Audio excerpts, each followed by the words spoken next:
Hey, what's going on, folks? We have a very informative live stream for you today. Mainstream media is reporting that President Joseph Biden, or as I like to call him, Sloseph Biden, because he's slow, will be possibly declaring a climate emergency this week and using it as an excuse to pass climate executive orders. Since he can't get stuff passed in Congress, he'll just do it himself like a dictator. Cool. With that being said, there are plenty of videos out of England that look like this and this. Fear-mongering over climate with the fires, and Twitter's reporting record-breaking heat waves prompt wildfires and multiple deaths across Europe. It seems like everything's in line for the next global crisis, the climate emergency. Even apparently the Hoover Dam had some sort of explosion today. Random, but interesting. So before we start our live stream today, and before I play this clip of Thomas Massey telling Pete Buttigieg how much electricity it would cost if every family got an electric car, let's dive into this book that I own, COVID-19 The Great Reset by Klaus Schwab. Klaus Schwab, of course, the leader and founder of the World Economic Forum, where governments, elites, rich people, and major corporations come together to plot what they're going to do to humanity and then have big tech and mainstream media gremlins call it a conspiracy theory when you literally just talk about what they're talking about. In this book, I want you to notice one of the only graphics that I've seen in the book so far since reading is in the macro reset chapter where they talk about global risks. And if you notice, climate action failure is directly in the middle as the main thing. On the outside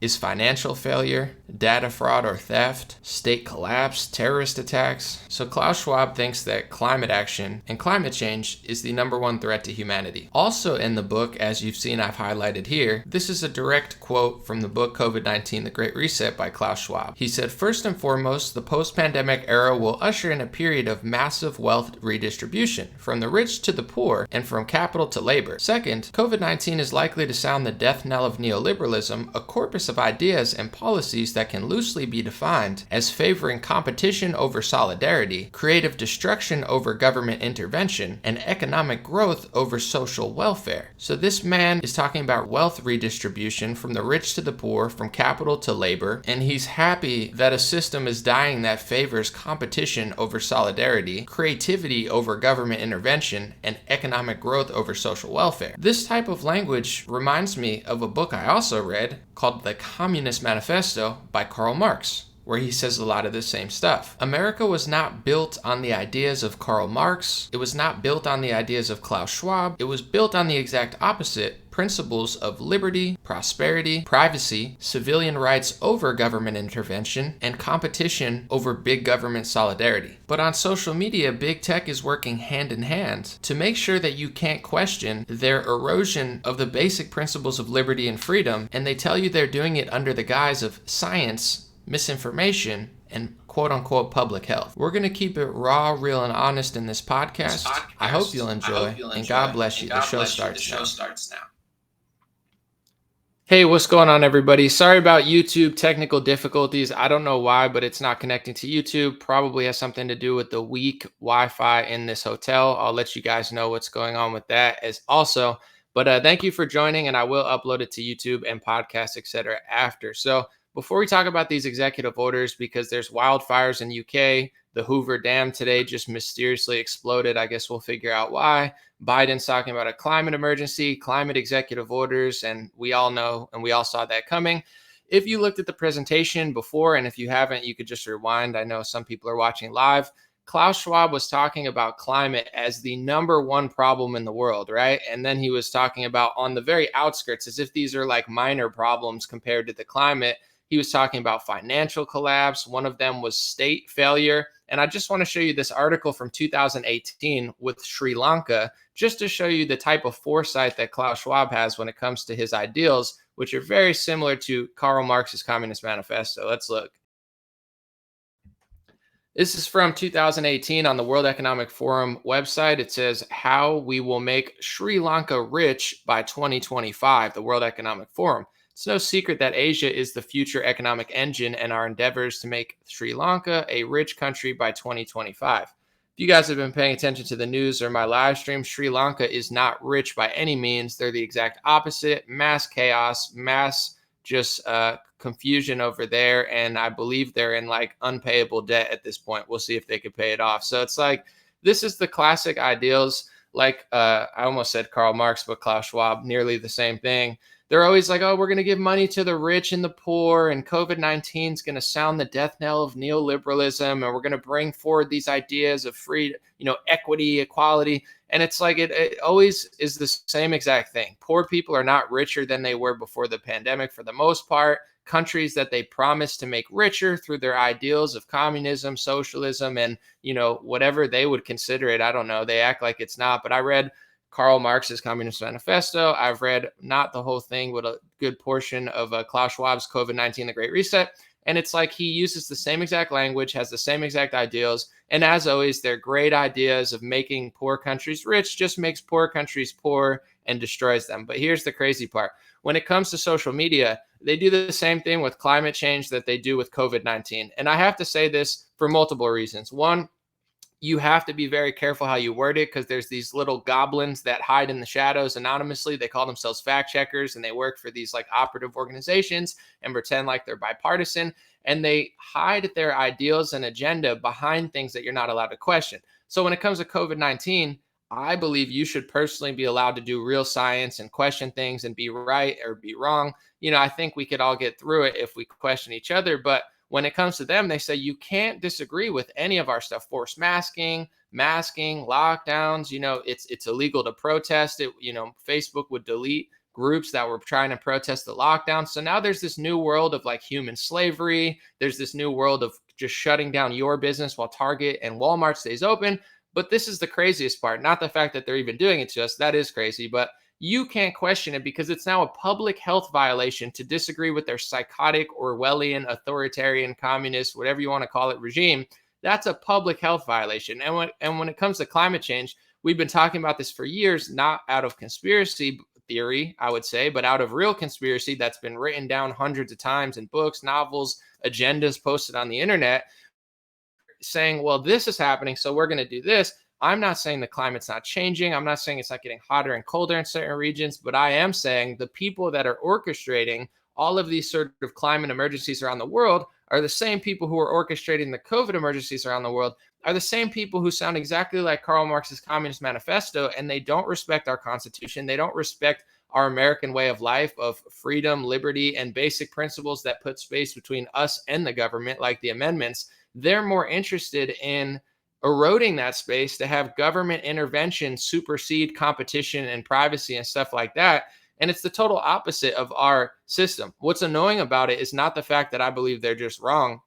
It's annoying that you're not even allowed to combat them on social media where everybody has it. You have to be very careful because they'll say you're a climate change denier, you're a COVID conspiracy. They have all these stupid words and phrases to really stop you from combating their psychotic agenda of control. And that's what they're doing. And it's all been written. And I just showed that at the beginning. Now with the executive orders, we all saw this coming, but Biden may be declaring, probably will when Washington Post, et cetera, reports it. They seem to have ins over there at the Biden White House. A climate emergency and climate executive orders. What in the world could Biden be passing? I have no idea. Probably something that favors, electric cars, et cetera, over gas, even more than the whole war is kind of pushing us away from gas further because the prices. Real quick, I just want to play this video of Thomas Massey kind of explaining to Pete Buttigieg, who has no idea, of course, how much electricity it would cost if most households went to electric cars. It's pretty fascinating. The average household uses 17% of their electricity for air conditioning. And that would mean the average household uses 1,870 kilowatt hours per year for air conditioning. If that average household plugged in electric cars, do you know how much more electricity they would use in comparison to the air conditioning that air conditions their whole house? No, but again, I would emphasize it will be less. Let me help you overall. with that first before we go on, because the numbers are important. It would take 4 times as much electricity to charge the average household's cars as the average household uses on air conditioning. Do you think that could be? So if we reach the goal by 2030 that Biden has of 50% adoption instead of 100% adoption, that means the average household would use twice as much electricity charging one of their cars as they would use for all of the air conditioning that they use for the entire year. Isn't it interesting that Thomas Massey says, do you know how much electricity it would cost if every, household went to electricity? And they're like, no, it's like, shouldn't you think about that type of stuff before you start basically a war with Russia, a soft war with Russia? Yes, Russia invaded Ukraine just like they did Crimea, but there's a push and pull going on between NATO, push and pull going on between the West. And the West really escalated it even further by putting sanctions. And now you have countries like Germany that they might be completely screwed because of Nord Stream and Russia starting to crack down on that this week. It's like, do you think about this stuff? They don't, and I really pray. I know my audience is super smart. For the most part, like people here get it. So I'm in many ways preaching to the choir. I hope I am getting through to some moderate or normal people on the left. But it's like, if you're going to move to cleaner energy, is it really clean, right? These are questions you have to ask yourself. If you're an environmentalist, is it good to dig up lithium mines in Africa and just destroy the earth? Is that environmental friendly? How does electricity work? How is this all going to weigh out? Are we going to have enough power to do this? How do these systems work? It's like if you just say green energy, and you have a bunch of windmills that are killing birds, it's like, okay, that's something that happens. Also, how are these things powered? If you really want to know how things work, you get behind all of it and then say, what is truly greener? What is truly healthier? We're going to have to make some risks and checks and balances. What is good for humanity? What's good for the earth? But when it comes to these agendas, it's the same as like shootings. It's just like they scream their agenda and they're not interested in the science, the facts, and the data behind all this stuff. So when it comes to their climate change agenda in California, they're getting rid of, just like they did in Germany, nuclear energy. People that are very big on climate change and electric, like Elon Musk, even he's willing to admit it's a disaster to get rid of nuclear energy. Why? It's not even dirty energy, for the most part compared to others. So it's like they get rid of nuclear, they start sabotaging gas purposely, pretending like it's a mistake. And then they sit back in California, there's rolling blackouts now. Millions of people don't have power in certain times of the year. Why? Because of not just climate change and their green energy, they're not planning things. If you're going to start a Cold War or a soft, hot war with Russia, shouldn't you think 5D chess and make sure that you're not, stopping oil production or have another place to get your oil if you're Germany, unless you want everybody to like die and starve or something, which might be what you want. In Sri Lanka, we're going to make it rich by 2025, says the World Economic Forum. No, you're not, dummies, because COVID-19, the Great Reset, doesn't make people richer. It makes the elites richer. The wealthy people in America got richer, and poorer and middle-class people got poorer. It's like that's always what happens with communism. They funnel all the money to the top, and then they brainwash a bunch of people to be like, oh, we're redistributing wealth. To who? Who's getting more money besides Bill Gates, Musk, and Bezos? Maybe you had a good couple of years. God is great. I've had a decent couple of years thanks to the internet, but it's not been really great for physical businesses, restaurants, etc. These people are just so obvious. So the point I'm trying to get to, besides everything I just said, is with this climate emergency, what are they going to do? What are their plans to make energy greener, cleaner, better? And are they even paying attention to how much power everything costs, to avoid blackouts, starvations, and in some cases, more environmental destruction than if they just stuck with what they were doing? Because just because you say green energy, it doesn't mean it's actually green. If you actually look how the whole process from start to finish, to building the cars, to getting the mining, it's so obvious. And it's funny to me because on the right wing, there's a theory that I would say is highly unlikely / really embarrassing at this point, where people are fantasizing that Donald Trump is like a secret, hero of humanity with like 1000D chess plans. So if he ever does something you disagree with, you just have to pretend like it's all part of this mysterious plan that never happens because it's not true. It's funny, but it's like the left wing version of it. Like they call that QAnon, they call the left wing Blue Anon. It's like the Blue Anon theory, in my opinion, is almost dumber, where you're saying like Joe Biden's going to save the planet. Joe Biden is a superhero who can't even probably wipe his own ass and stay on a bike, but he's going to save the planet with his, friends, AOC, Elizabeth Warren, Klaus Schwab. They're going to save the planet's climate. It's like that's a stupider conspiracy theory, in my opinion, than even right-wing ones that I, slightly disagree with in many cases. It's like, or majority disagree with, depending on what they're talking about. It's like that is also a dumb conspiracy theory that the most corrupt, psychotic people in our country, like, I would say Nancy Pelosi and Adam Schiff and AOC and all their little merry band of like literally the most fraudulent, corrupt politicians our country's ever seen, they're going to save the planet like they're Superman of climate. You get what I'm saying? Like, you get outside of all the propaganda, it's literally dumb. I'm not saying the climate's not changing. The climate is changing. It's a manipulation of language.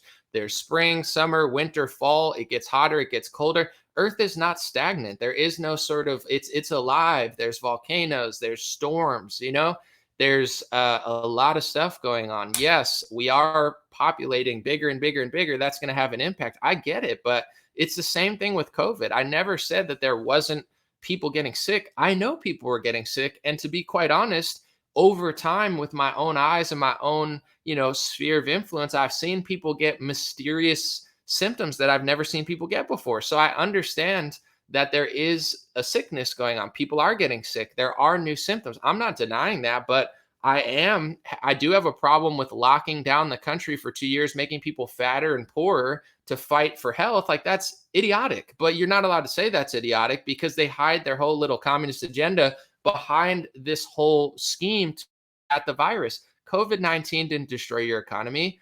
The Republican and Democratic Party came together and do that. And what I find fascinating is both parties are kind of brainwashed into this fake arena that never gets to the root of the problem. When it comes to left wing, they're running on, abortion and women's right to choose. But it's like, you read Kamala Harris's tweet where she's like, women need to, talk to their faith leaders and doctors and choose.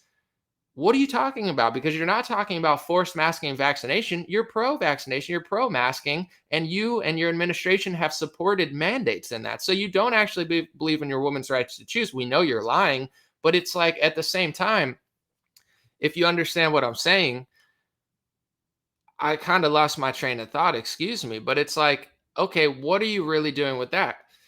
Can I say that you wearing a mask and getting 4 vaccines isn't going to stop you from getting sick? Am I allowed to say that the collateral damage to lockdowns and closing down gyms is not good for health? Or I'm just supposed to just sit and let them do all this stuff and say, oh yeah, this is great, and there's no debate or conversation to be had? It's the same thing with the climate agenda. It's like, well, now we're going to do all of this stuff to combat climate change, and you're not allowed to disagree with it, or we're going to kick you off of social media. It's like, well, first of all, carbon is plant food, right? If there's too much, I understand that it could heat things up, but it's like, can we have a conversation about this? Or are you just going to fake fact check us and say, fact check? Bill Gates isn't trying to block the sun. Well, no, he's not trying to block the sun per se, but he is trying to spray things in the air to block sun rays to combat climate change. That is happening, even though they fact check it like it's not true.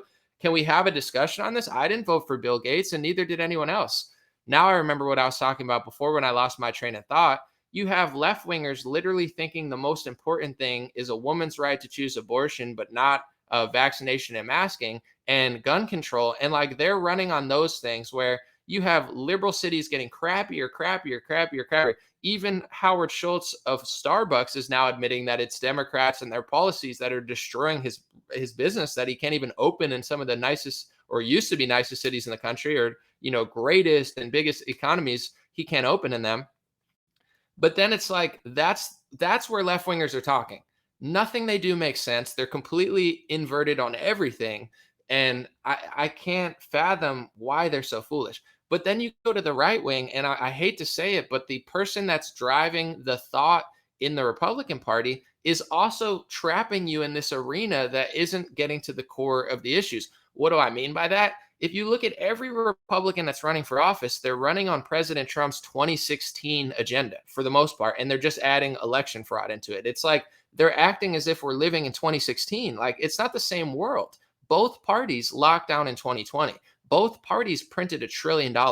Both parties sold out to Big Pharma and just started greenlighting Big Pharma socialism, and we're okay with Fauci's phase plan, Dr. Birx's phase plan. It was a dual party operation that was supported for months by Pence and Trump. So here's the point I'm getting to. Left wingers are completely absent from any of this conversation. They're buying into the biggest propaganda in the country and just sending us spiraling towards poverty. But then on the right wing, they're running circles around the court jester, Donald Trump, and they're just repeating what he's saying. We're going to build a wall. I'm for a wall. I'm for a better immigration. But it's like the big elephant in the room, in my opinion, is the lockdown of 2020. And nobody's campaigning on it. The left's not campaigning on it. I think Governor Kemp is campaigning on it. I saw him run an ad on it.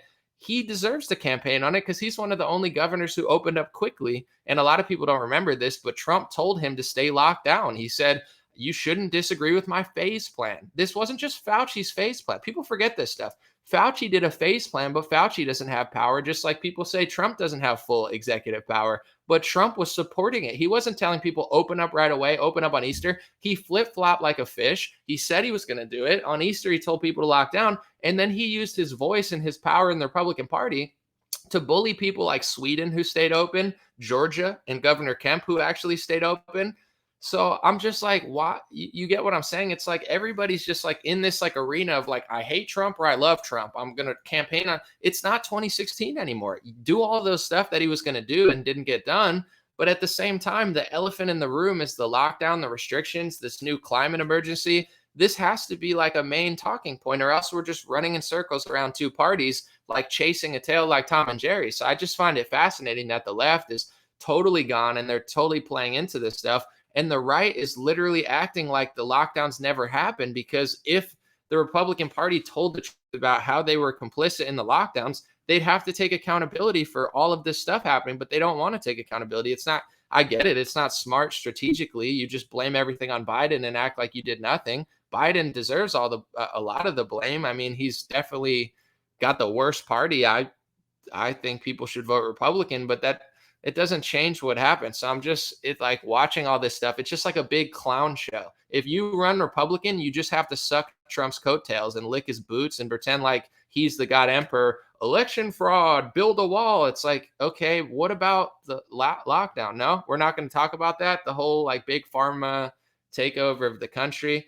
Very strange stuff. But overall, with these climate emergencies, we'll see what happens. And this is my question. Then I'm going to just talk about why I'm in a hotel and just something unfortunately disappointing that happened, but it's all good. And hopefully I'll get better internet soon, but I will be traveling for a week.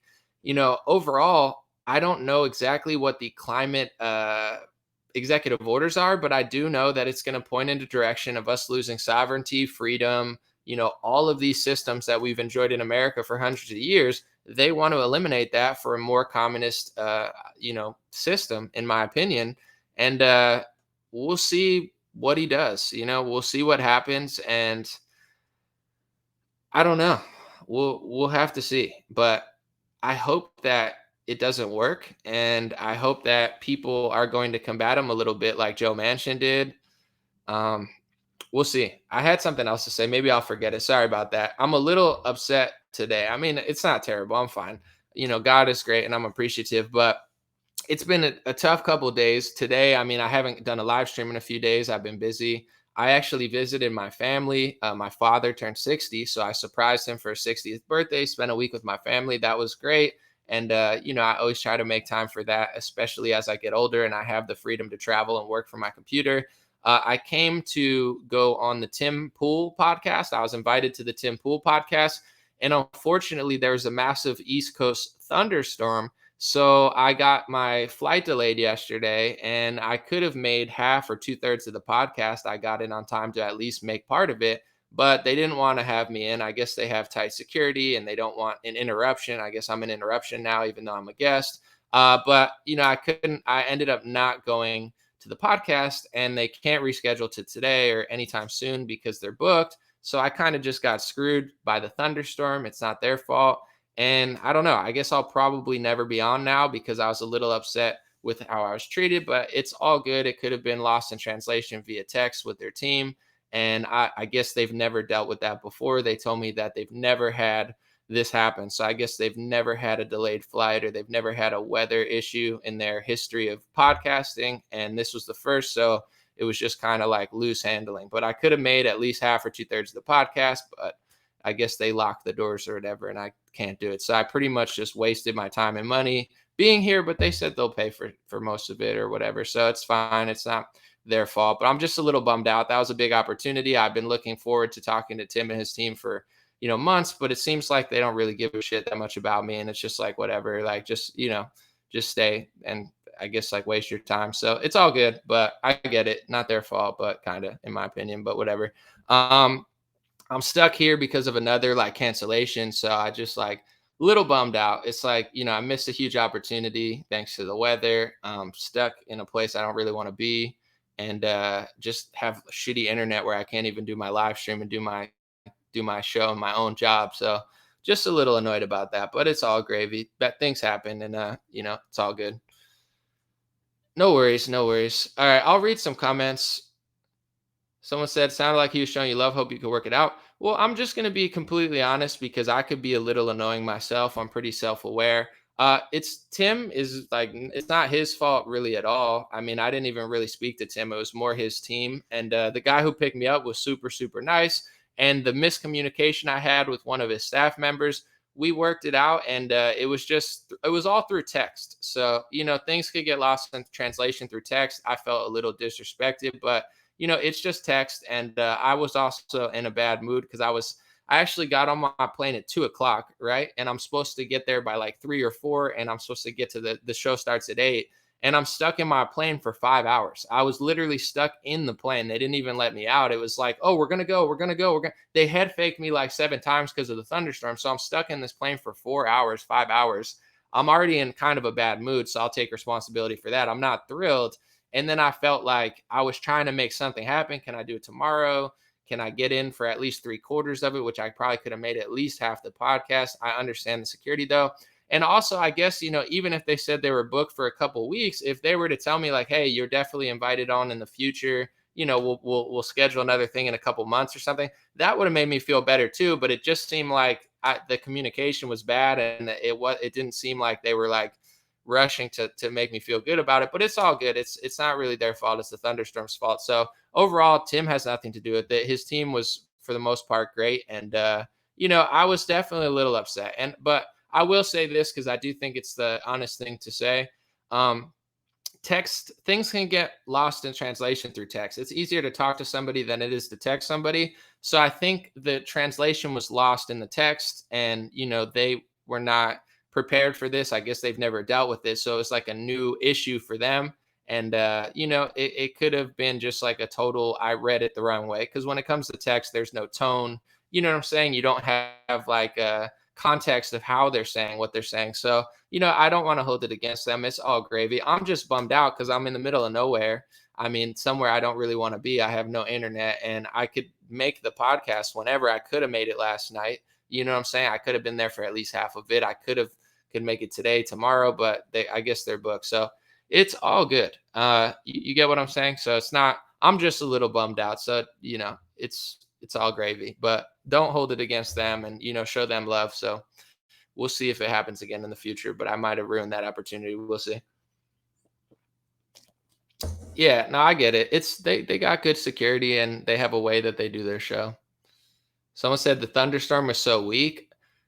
I could have flown. I mean, it's not like I could blame, United Airlines too, but it's not their fault. They can't just fly when they want. There's regulations and stuff. So they were following the regulations. Someone said, okay, new subject. I mean, bro, now I want to talk about this for an hour just because you're like demanding that I change the subject. Let's see. Someone said, what kind of crummy hotel doesn't have Wi-Fi? Well, they have Wi-Fi here. It's just not very strong. So I don't know. My YouTube's kind of malfunctioning. It looks like it's working now, but this happens a lot. I would say every hotel I'm at has like tough Wi-Fi to live stream on because I'm not just uploading or downloading. It's like, I'm live streaming a live show.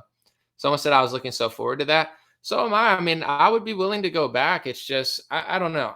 I could just be reading it wrong, but I feel like, there was a way we could have handled it better and maybe we still can. So I'm going to take responsibility for it.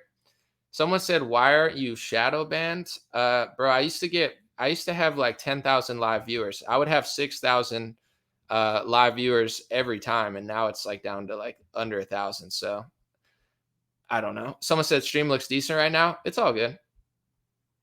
Someone said it's on you.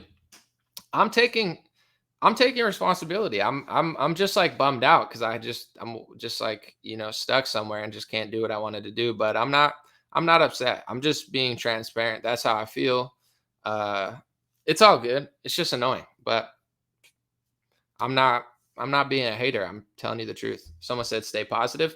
Hey, it's a small thing. It's not like the end of the world. It's just like it's just been an annoying couple of days, but there's more annoying things out there. Someone said trying to run a podcast on the internet at a hotel would be legit extremely difficult. It's tough everywhere I go because now I have a microphone here, but if you want a little inside scoop, it might be boring to people, but whatever. When I go home, my family's internet connection's not so great when it comes to uploading and downloading, so it's rough there. My laptop's not as good as my desktop, so when I'm on the go, it's always a little more difficult, but especially when the Wi-Fi's not. All right, we'll change subjects.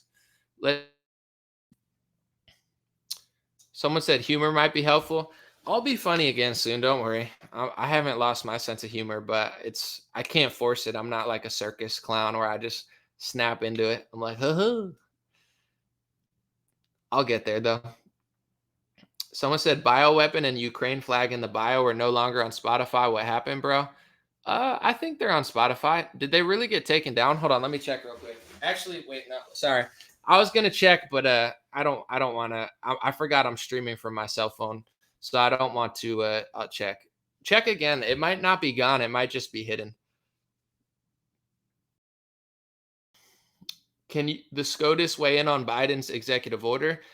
I hope they can, but here's my issue with the SCOTUS. They take so long. They take too long. Like with the lock. Do you know what's weird? They started like hammering down on like abortion, and then they hammered down on gun control. Like that 1 week, 2 weeks ago, 3 weeks ago. They did everything.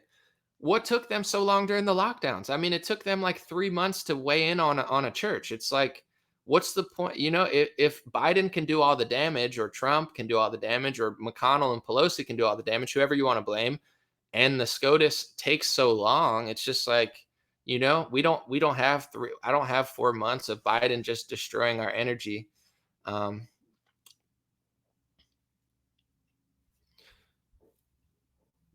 yeah, so I don't know. We'll see. I had something good to say, but I like forgot. I'm gonna pull it together. Let's see. Someone said it's just the judicial process.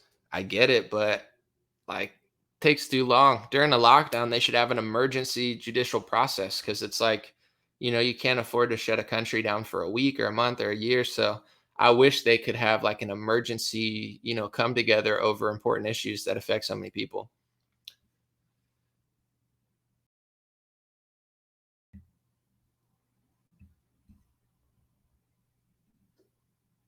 Someone said anomaly. Tim announced he felt awful and really hoped you'd come back.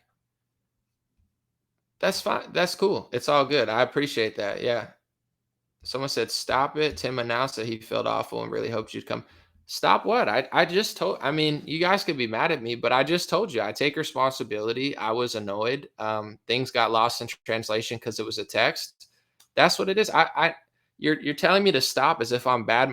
I just told you Tim had literally nothing to do with it. He had no part of the process. That's not what annoyed me, and I already said that. So if anything, I'm like totally on the same page as Tim.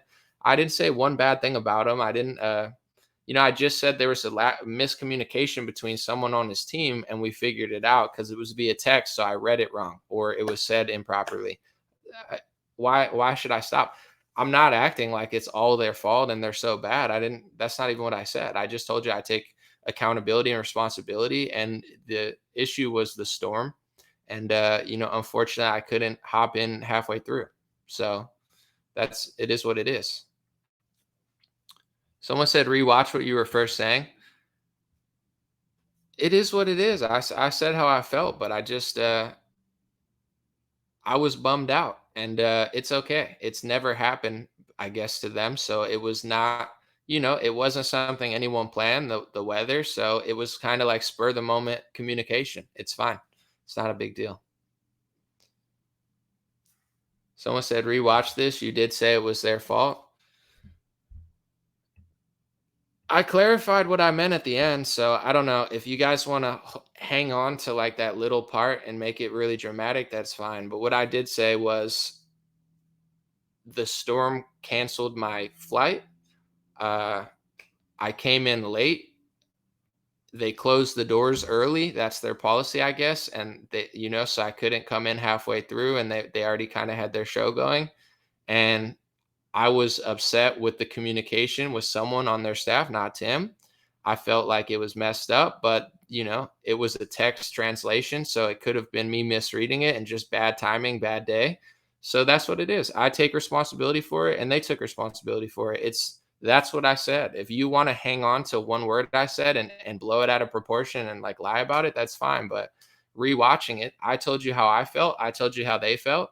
I felt like it was, not the thunderstorm is their fault, but how it was communicated felt like, it could have been better, but I think we mutually agree on that. So it's not, that's what it is. I didn't place 1,000% of blame. At no point did I say Tim had any fault in it. It's the thunder, unfortunate weather event. And as far as the communication via text, it could be misconstrued. And also, just sometimes things don't go as planned. It's what it is. But if you want to like hang on to like one little thing I said and missed the gist of what I'm talking about, like have fun. Someone said, I appreciate you for who you are and what you do for me. God is the master of time. Be patient. It's all gravy. It's all gravy. It's all good. I don't really want to talk about it too much more. We can move on and I could take more comments. But, when I'm on a plane for 5 hours, it's just annoying, and then when I'm like trying to put stuff together and the communication's getting a little off, it is what it is. In a day, I'm not going to even care about it. But when I'm stuck in a you know, a hotel with why and I have to do my live stream 5 times, I'm just going to be a little annoyed. But I'm not like, it's not the end of the world. It's fine. Someone said, then shut up. Palestinian sojourner. Excuse me. If you keep talking to me like that, I'm going to send Netanyahu over there. No, I'm just kidding. But why would you come on my stream and tell me to shut up? Someone said they could have let you had Ian Spot on the show tonight. Listen, I told you how I feel. People don't want to hear. I mean, I don't know what their policy or what they can do is, but I told you the thunderstorm's not their fault. Tim has nothing to do with the communication because I'm not talking to Tim. The person on his team that I was talking to, I felt disrespected by because it didn't seem like they were trying to reschedule me. And I'm not even talking about tonight. Obviously, tonight would be ideal. I think if they really wanted me to have me on the show and they respected me like they respect their other guests, of course, I think they would have me on today or tomorrow because I doubt they would treat other people like they treated me. That's my perspective on the situation. I understand the thunderstorm's not their fault, but I think if they had a guest that they considered more high profile, they wouldn't have treated them like they treated me. So, and I don't think, it is what it is. It could have been a text communication, but even if it wasn't today or tomorrow or in 3 weeks, I think if you really want to have me on the show, you could say, and this is not Tim, by the way. I'm not even talking to Tim. So it's not his fault at all. I'm just saying you could say, hey, I'm so sorry about the delay. Whenever it works for you or when it works for us and when we can find a day, even if it's in a couple weeks or a couple months, we'll make it happen. That's a lot different than what they said to me. I felt like I was being disrespected and just kind of thrown to the side as if like, just mistreated, in my opinion. That's how I felt. I'm not saying the thunderstorm's their fault. I'm not saying it's their fault if they're booked tonight or tomorrow night and for the next 2 weeks. There's still a way, in my perspective, that it could have been handled to make me feel a little bit better about it. But that's not how it was handled. It was like, what they said to me, it felt very condescending and very like just throw me in the corner as if I don't have better things to do than sit in the middle of nowhere for 3 days and lose thousands of dollars on my own business. It's all good. But that's how I feel. So, I'm not saying it's their fault that I couldn't go yesterday, but I do feel that way. So, if you're going to keep annoying me about it, I don't know. I don't know how their operation runs, but I highly doubt if they had somebody that they considered like higher profile, that they would just be like, talk to them like they talk to me. I doubt it. But it's not trying to be dramatic. I'm just being honest. It's not Tim's fault, though. It's fine. Unfortunate circumstance that they hadn't dealt with, and we're over it. Someone said nobody puts an anomaly in the corner. It's all good. It just, the communication was not great. And if, I don't know, in my perspective, if the tables were reversed, in my opinion, and someone was going through what I was going through, I would, if I were on their team, I would just try to make sure that I'm really bummed about it and we could figure out a way to reschedule it, even if it's in months, versus what they said to me, like as if I'm just like, oh, that if you want me to be 100%, it was a text that maybe I read the wrong way, but it was like, oh, just think of it as like I'm trying to be like, can I reschedule in a day, 2 days? I'll be here for 3 days. Can I come back a couple months? Like I'm trying to figure out like a way to make something work, so I'm not just wasting my time in the middle of nowhere. With and it was like, oh, just think of it as a layover, like that. I read that the wrong way, but it's like I'm trying to figure out what to do. You're not letting me on the show, and it's just like you're telling me to think about it as a layover. Like if Marjorie Taylor Greene's stuck in a hotel room for 2 days and can't make a show, are you going to tell her just think of it as a layover? And then like not even be like, for sure we'll have you on in a month or 2 months or whenever we can. You're just gonna be like, oh, just think of it as a layover. Like I have nothing better to do than just take a layover in the middle of nowhere and miss what I wanted to. You get what I'm saying? That's the text that I read. And it's like, oh, maybe it was miscommunication over text. Maybe, but I don't, that's probably what it was. But I felt disrespected. Like, I don't care that it didn't work out. I don't care that there's a thunderstorm. I don't even care that I can't get in today or tomorrow or sometime, but at least let me know that I'm not a disposable piece of trash and that you could, you'll make time for me in the future, versus like, oh, I guess it's just not meant to be. Just think of it as a layover. Like, no, it's not it's not a layover. It's, I didn't work out, but that's the thing. But is it a huge deal? No, I'm not really pumped about it, and I wasn't yesterday, and not really today, but it's okay. I'm willing to acknowledge that I was misreading it, and that it wasn't, in hindsight, both sides could have had better communication.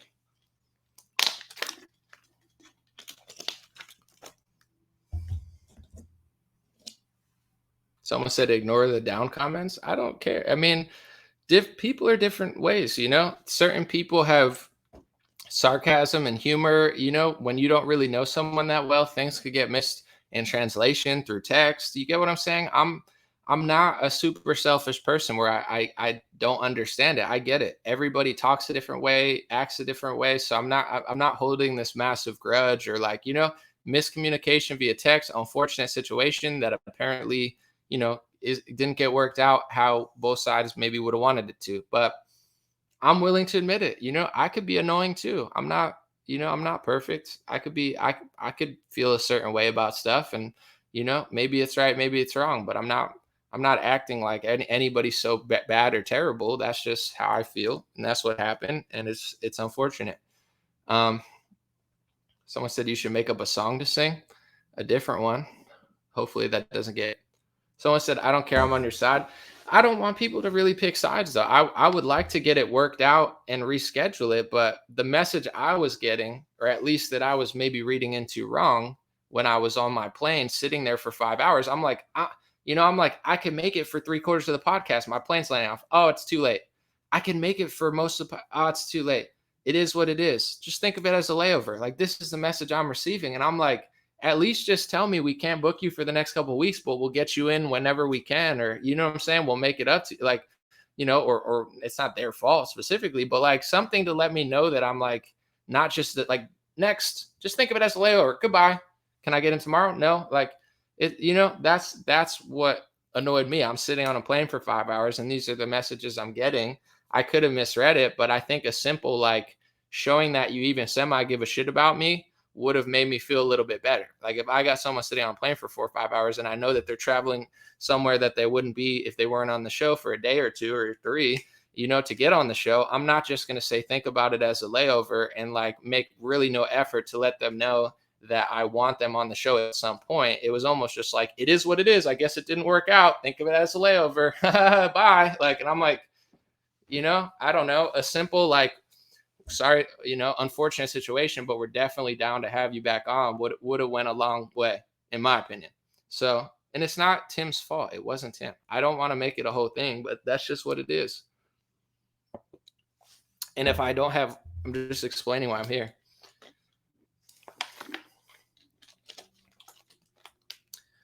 Listen.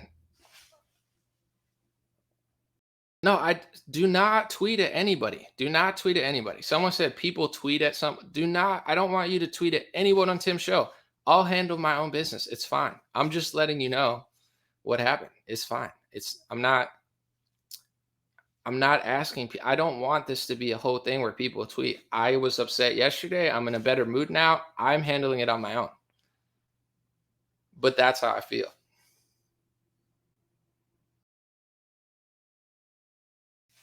Someone said it sounded like they were trying to be funny. And that's what I'm willing to admit. It could have been a mistranslation, just trying to make a joke out of a bad situation. It's totally fine. It's not, I don't want you to annoy anybody. I'm not asking for a big battle. There is no battle. I hope that someone said the person booking was unprofessional. They could have just been making a joke and trying to make a funny thing out of it, but it's not funny to me when I'm on a plane for 5 hours trying to get to 3/4 of the show, which I probably could have made, but you're not even allowing me in the building. Like, that's not funny to me. You know what I'm saying? I'm not here for a layover. That's not funny to me.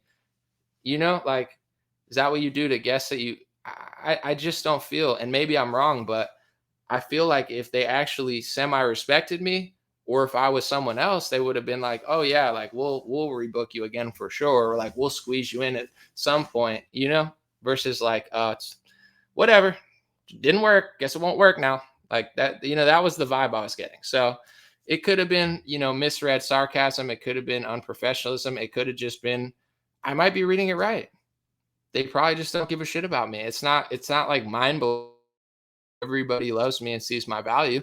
Some people think I'm a nobody. Some people think I'm, just whatever. They don't like, they don't, I don't even think anybody at that show even really knows that much about me. Like, I don't, I think Tim liked my Tim Pool beanie line in my rap song, which is fine. He might not even know I do news analysis, which is not a big deal, but it's like, that's how I was reading it. Maybe I read it wrong. Maybe I read it right, but I felt disrespected, and that's what it is. I'll handle my own business. So don't tweet at anybody. Don't be annoying. I never, even to people, because I actually liked him, and I think he's doing a net positive. I don't even want people to do that to people I don't like. I don't want, like, don't be annoying and like harass people. I don't care if it's AOC or, I mean, you could disagree with her. I'm not asking you not to talk to her if you want to, but like, I'm not trying to like use my audience to maybe only to the cruise industries that, are kicking people off because of COVID. But it's like, even people I can't stand, I'm not asking people to like harass them or annoy them. Like, please don't do that. Even to my least favorite people. Can't I tweet at Tim?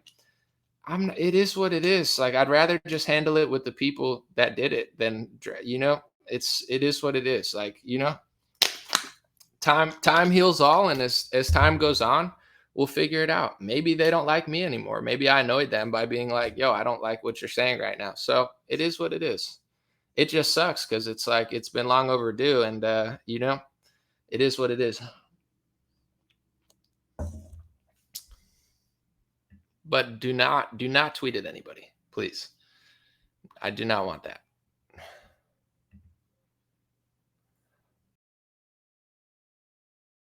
Someone said, keep it real, be on time. They felt disrespected by you being late. I didn't book my own flight. They booked the flight. So it's not like if I would have booked my own stuff, I probably would have came earlier or beforehand to make it on time. They booked everything. I didn't even book my own flight, but whatever. What are the Grandpa Joe executive orders coming? Probably tomorrow. We'll see what he does. I know what I wanted to say. Before, outside of this.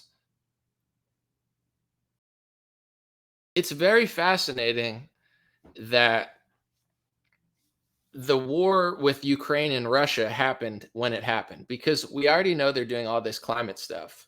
We already know that they're looking to make that the next emergency where they could just print a bunch of money and do executive orders and reshift society. They've written about it. We know they want to do that.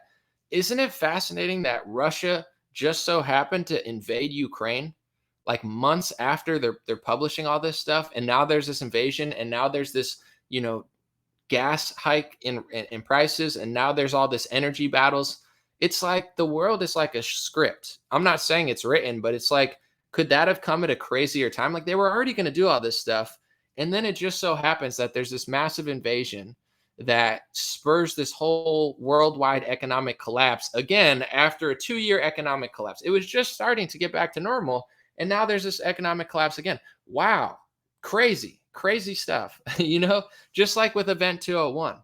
I'm not saying they planned it, because I'm not allowed to say that, because Facebook, YouTube are psychotic, but it's like they do this whole coronavirus simulation, and then coincidentally, the whole thing almost plays out not exactly the same, but very similar in the response to COVID. 6 months later, whoa, oh man, we're going to do all this energy stuff.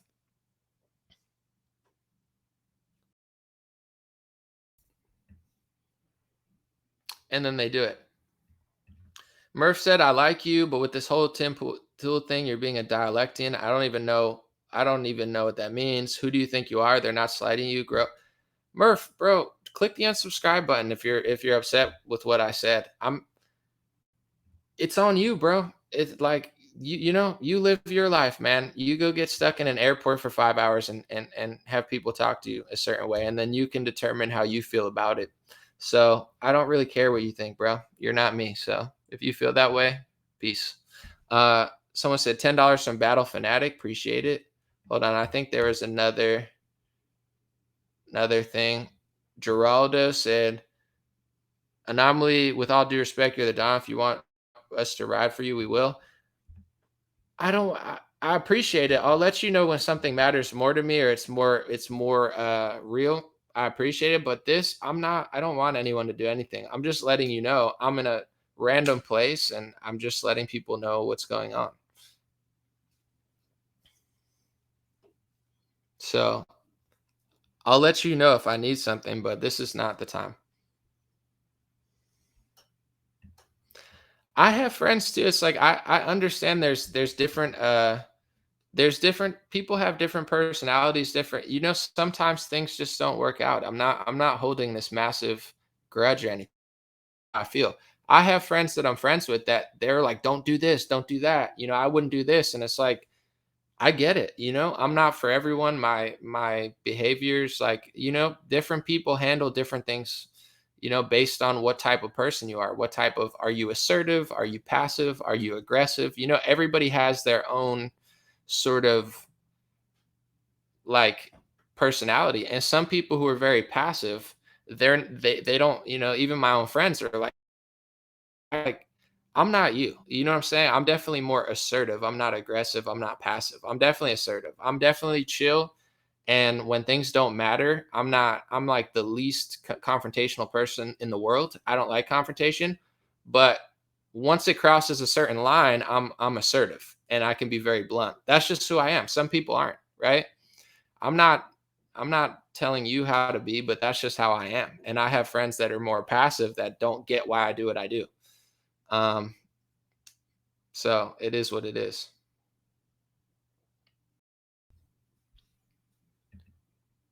Battle Fanatics that didn't know how to send a chat. Keep up the great work. Been watching for a little bit. Appreciate you. Someone said I'm the same anomaly. I'm not an irrational person though. Like I'm not somebody that like hates somebody for what they do. Like sometimes things just, it's like with a female relationship. Like just because it doesn't work out with a woman, it doesn't necessarily mean that something's wrong with either of you. There might be something wrong with both of you. But everybody's not made for everyone. Every relationship, whether it's friendship, female, I don't think terribly about anybody involved. I'm not upset anymore. I'm just saying it just something just went the wrong way, and it is what it is. I'm not I'm not holding this massive grudge. I'm being real about it. People could, you're not most people are not even willing to be honest about this. Like everybody thinks everybody has to think and act the same way as you. I don't think that way. I get it. Everybody has their own way of handling. Some people are sarcasm, humor. Sometimes things get misconstrued in text. That's fine. I just, you know, spoke my mind about it, but I'm not holding a grudge.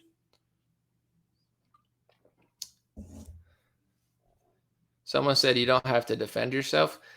I mean, I just talk though. People always act like I shouldn't do this or that. It's like I don't know what people think I do. I mean, yeah, I do reports. I don't think everybody's thrilled with my random conversations at the end all the time, but some people like it. It's like sometimes that's people's favorite part. Sometimes it's not. So people are like, you shouldn't talk about this or that. It's like all I do is talk. You get what I'm saying? It's like I'm not defending myself because I think I have to and I feel all crazy against like what someone said. I'm just having real conversations. That's kind of what podcasts are, about differences and clashes and like, perspectives. That's just real life. I'm not saying it because I feel so bad about it. I'm also saying it because I think a lot of people either realize that or don't realize it, where it's like, if something doesn't work, sometimes you got to get outside your own head. I could sit here and act like I'm super freaking, but it's like I'm being as real as I can about it. Someone said Johnny Gad exposed the Green Movement. The West is funded by Russia, but when they protest climate change, they're arrested for weakening economy. I'll have to look into that, Bird. Appreciate it.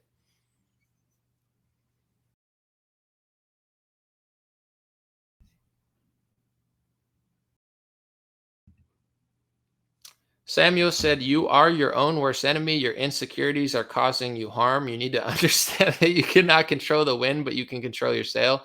Sail away, brother, and don't let it bother you. It's not my insecurities, bro. I'm not insecure. It's not like that big of a deal. That's just the type of personality I have, bro. There's different types of people: passive, aggressive, assertive, alpha, beta, gamma, sigma. Different people are different type of people. I'm an assertive person. I'm the least confrontational person in the world, but if something crosses a certain threshold, I speak my mind and draw my line in the sand. It's not an insecure thing. It's more like I'm just comfortable, and if things work out, they work out. If they don't, they don't. If certain, things were not meant to be, it's fine, but I'm not a passive person. I'm not somebody who just sits there, and you get what I'm saying? That's just not who I am. It's not going to change. People tell me all the time. I have friends that are like, bro, I tell my friend, I'm not you.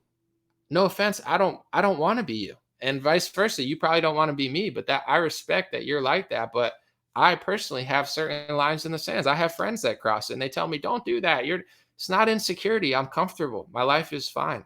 You get what I'm saying? If something crosses that threshold, I let people know bluntly.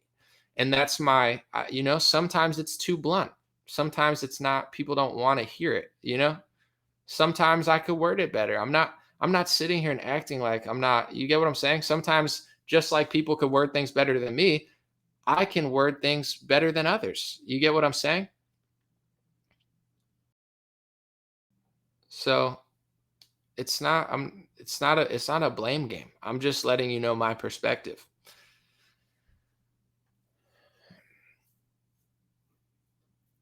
It's all gravy. There's worse things going on.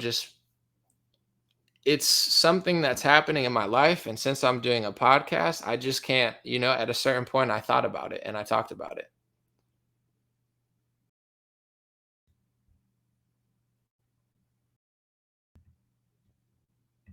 Someone said, Tim said you could kick your ass. You're lying. You're just saying that. People are trying to get me to be more upset than I am. He didn't say that. But that's funny. Someone said, how long are you going to talk about yourself, narcissist? Dude, it's like my podcast. I don't know why you would come here. It's like me going to your Facebook page and being like, how long are you going to say your thoughts out loud? It's like, what else would you do on your own Facebook page? This is my Facebook and my YouTube. So most of the time I'm usually doing reports, but towards the end, we talk about different things, different comments. Sometimes like a podcast. You ever watched a podcast where two people talk about their life, their relationships, their mindset, their goals? That's like what people do. It's my podcast, bro. It's my channel. I don't understand people who watch. I'm not begging for your attention. I'm grateful. I'm appreciative of everybody who watches and shared. I've gotten almost a billion views. I'm grateful for every share, every like. But towards the end of podcasts, if I decide to stay longer than 40 minutes, we talk about things that aren't planned or scripted based off what people say or how I'm feeling. So that's what the whole show is. I don't know what you want. Let's see. I'm not asking people to be haters, or I'm just letting y'all know how I feel. It's fine. Life will move on if, it's all good. Someone said jealous, insecure people will troll because they get no love and can't get laid. I wouldn't even say that though, because I think getting laid is overrated. I mean, it's good to be attractive enough to a woman in some way that they want to have sex with you. But as far as like getting laid, it's like it's not about just going out and smashing whoever, guy or girl. So I'm not even gonna hate on my quote unquote haters. I'm not an angry person. I'm not hateful. I'm not overly emotional. I'm just being totally transparent about how I personally feel today. And it is what it is. I'm holding no grudges. I am not upset. I was upset yesterday for multiple reasons, but I'm a human being. And from here, I'm probably never going to think about it again, but that's my take on it. I read it that way. Maybe it was that way. Maybe it wasn't, but it's all good. I'm not going to overthink it or overread it. It's just someone said, I'm glad you live. It's actually live. Yeah. I got to end it soon though, because my computer is like low battery. So I had two options. I mean, technically, I guess, hold on one second, real quick. I can do this real quick. Hold on. I'm going to just plug my computer in and maybe buy myself more time. Since people always what are you gonna talk forever? It's like now I might just go on a 3-hour rant. No, I'm just kidding. But all right, I can stay for a little longer. I just plug my computer in. Hopefully my phone doesn't die now. I want to end on a better note. Someone said my lefty friend sent me one of your earlier posts. Let me see. It was Anomaly plays loose at the end of the show. That's correct. That's exactly what we do. It's just, I don't even mind, but people are always like, why do you respond to that? I'm like, I don't know. I read comments. I think it's kind of entertaining when I don't know what to say, or I'm like, I'm not going on a 3-hour rant. I promise you, I'm going to cut this off like pretty soon. But someone said gematria, man, bro. If the guy, I don't know his name, but if the guy who's talking shit about me, the gematria guy, if he came to me in like a normal, friendly way, or even just semi, like I have no problem having a conversation or a debate. Even I don't even know what I'm debating over because I don't even know what they're doing exactly. But it's like that guy's the opposite of me. It's like people are coming at me being like, dude, he's sick. I'm like, whatever, dude. Someone said, end on a good note, you got to sing. I'm not going to sing. Is there a time I go live every day? I've been trying to catch you live, says Bear Smoke Gaming. No, I'm kind of random. That maybe I could do a certain time at a certain point, but I'm just like, I'm always trying to just do it as quickly as I can and early as I can, but it happens at different days. So someone said, Anomaly, I'm a big fan of you and Tim. Don't worry about the snowflakes. I want people to like Tim. I'm not this. I told you, Tim has literally almost nothing to do with it himself. He has a whole team. He doesn't just deal with stuff himself. And even that, it's all good. I'm just telling you, that's things happen, dude. It's all good. I'm not a snowflake. I just handle it and keep it moving. Someone said Anomaly hates Trump now too. I don't hate Trump. I don't mind I like this though, because it's like challenging. I like when people disagree. I don't hate Trump. It's just he is to me like a used car salesman. I don't trust him. I think he's a clown, and I don't hate him. I wish he would get back to his glory days and stop employing big pharma snakes, swampers to destroy the country, but I don't hate him. I like his sons. they seem even better, but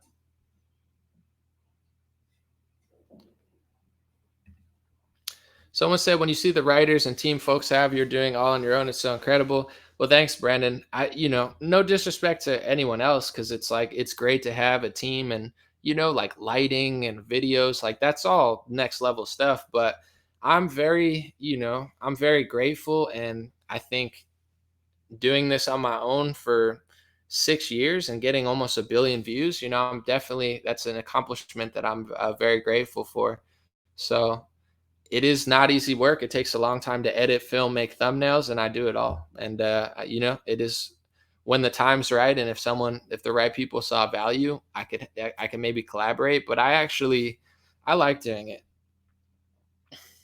Someone said Anomaly does not hate Trump. He just points the truth about Trump. My new thing is this, and this is, I'm really bummed about not getting on Tim, because I really wanted to talk about this to a huge audience that they probably have never covered it. Trump hired Alex A. To me, this is the most fascinating thing that I discovered more recently. I knew a lot of it, but I finally connected the dots, and I was like, wow. Trump hired Alex Azar as the head of HHS.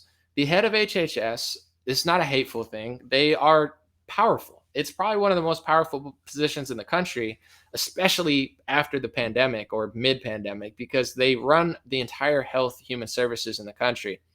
He hired a pharmacy lobbyist after he got paid by Pfizer. He closed the door on Robert F. Kennedy, who was going to do the opposite. So Trump essentially chose Big Pharma and the swamp early.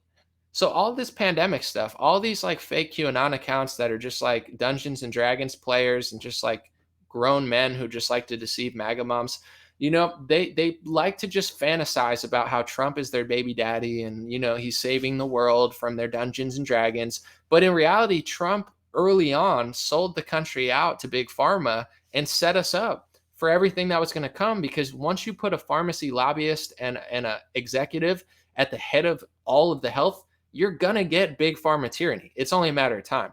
So that's just fascinating to me. And that same guy, Alex Azar, was the same guy who declared the emergency in January, 2 months before the lockdown. I'm sorry, but these fake accounts that are telling everybody that Trump did Operation Warp Speed to save the world from 5-year lockdown. No, he didn't. He did it to appease Big Pharma, and it was already written in the cards. It was like, it was only a matter of time. So, I don't hate Trump, and this is I want to get this message to the masses, because I know a lot of people don't know this stuff, because this is the thing that they do in the media. They get you caught in a fight that doesn't get to the root of the problem. Like, both parties will be lobbied by the same people, but they're getting us to fight over stuff that's never going to get to the core of what they did to us in 2020. I'm not saying elections are completely fair, and I'm not saying that there shouldn't be a part of the Republicans to make elections more fair. I agree with that. But I think Trump is like a circus clown where he's just getting you to run circles around him. So in 2020, the most egregious thing was not even the election. The most egregious thing was the bipartisan lockdowns. Guys, if you have no horse in the race, it doesn't matter what party wins. I voted for Trump. I think it does matter slightly, but it's like, if both sides are going to put you in a lockdown and sell you out to Big Pharma, it doesn't matter what the election says. It's like Mitt Romney versus Obama. It doesn't matter, besides a Supreme Court justice. Same with Trump. So that's the fascinating angle of 2020, was the trillions of dollars printed, the lockdowns. But now Trump has everybody running circles around him in the election. So every Republican in office doesn't even talk about the lockdown. They just talk about the election, the election, the election, the election. I'm not saying we shouldn't talk about the election, but it's like a game of Tom and Jerry, where I feel like Trump sold us out to the Big Pharma swamp.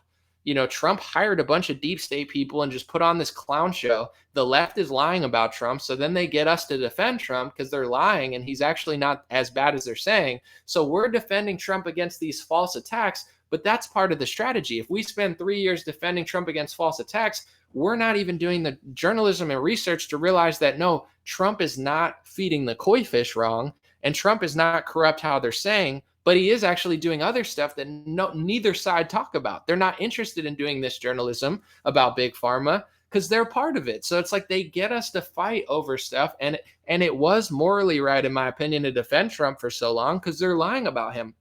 But that's part of their game. They just cause chaos. Russia collusion. And they get everybody's heads all scrambled over Russia collusion. And then nobody ever did the research to realize that Trump actually sold out the entire health industry to big pharma.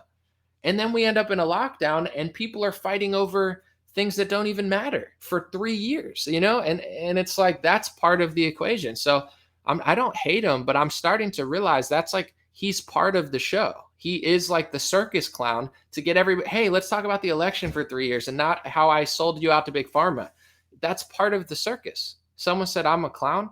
I understand that a lot of people are going to like Trump more than me. I get it. He's a very charming guy. Trump is very funny. I would even go out on a limb and say he's the greatest tweeter ever, and he's like a top 10 comedian when Trump's funny. He's a funny guy. Trump is a very funny guy. I don't not understand why people would like Trump more than me, but I'm not doing this to get more popular. You guys don't even realize, I'm like on the cusp of being banned from Republican events because I tell people to boo Ted Cruz. I want people to boo Ted Cruz. So if Ted Cruz is speaking at an event, now I seem like a disruptor. I get it. I don't lack self-awareness. I get it. I'm not doing this to be cool or pop. It's actually like hurting my networking and stuff, which is fine. I don't really care. But I'm just trying to that's why I'm like extra bummed about the Tim thing.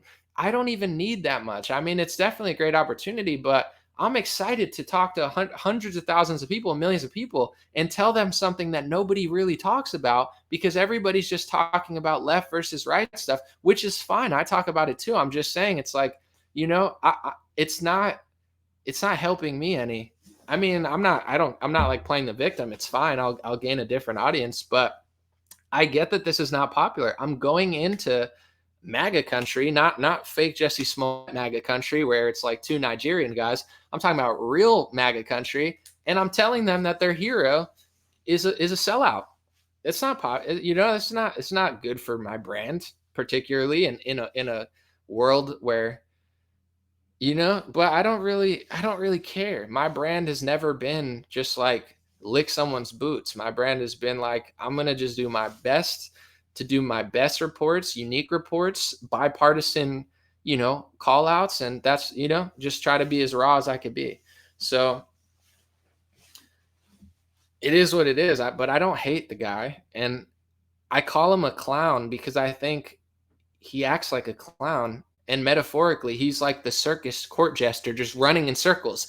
Election fraud, election fraud. Everyone's like, election fraud. I'm like, does nobody remember the 2020 lockdowns? I'm not saying election fraud doesn't matter, but I'm saying the election doesn't matter as much as you think it matters if your guy is in on it too. But nobody wants to admit that. So it's like, I'm totally like, with anything, I really think you have to change yourself to change the world. And if everybody acts like sheep on the left wing, they're going to treat you like an animal and a sheep. If everybody acts like Trump sheep on the right wing and a majority of people still will vote for Trump over, like, I don't know, roll the dice with even Rand Paul or DeSantis, I think would make more sense. But it's like, if people beg for Trump back, you're a sheep, you're like, I'm not saying not, if it's him versus Pence or something, it's better to vote, I think, for Trump than Nikki Haley. But it's like, you have multiple options right now that are probably way better than Trump. Rand Paul is definitely better to roll the dice on than Trump, but he's not even a top 10 candidate right now, which is crazy. So I'm like, how are we going to stop getting treated like sheep when we act like sheep? The Republican Party are just different sheep, in my opinion. I'm not trying to be rude, but if people really cared about liberty and freedom and wanted to combat 2020 in its fullest, Rand Paul would be the front runner or somebody like him. I'm not saying Rand Paul's perfect, but he's definitely worth rolling the dice on when it comes to his like libertarian type views. But he's not even a top 6 candidate right now. It's Trump and then DeSantis. But, I would even be willing to roll the dice on DeSantis, but he's probably going to eventually do a Trump too. I don't know. Maybe. Someone said protest the monkey trials. You talking about monkeypox? Someone said, please, Rand Paul is weak. I guess Trump is strong, or he's a stronger personality, but I don't know. It's like I don't trust the guy at all anymore. I don't know. Once I saw what he was doing, it's up to you though. I get it. It's not gonna be my most popular take. Someone said I've been saying the same for 6 years. Man, you were ahead of the curve for sure. Let me see. All right, take. Someone said Rand Paul pushed the vaccine. He was talking about a new vaccine too, but I'm not saying Rand Paul's perfect. I'm just saying he would be worth rolling the dice on, in my opinion. But whatever. Someone said I think Pelosi could get presidency. Well, here's the sad part. If Joe Biden can be the president, then literally anyone could be the president. So they're all salivating because it's like they all know if Biden can do it, they all can do it. So that's why none of them like want to retire anymore. They're like, dang, if Biden could be president, Gavin Newsom could be president. He thinks he's president now.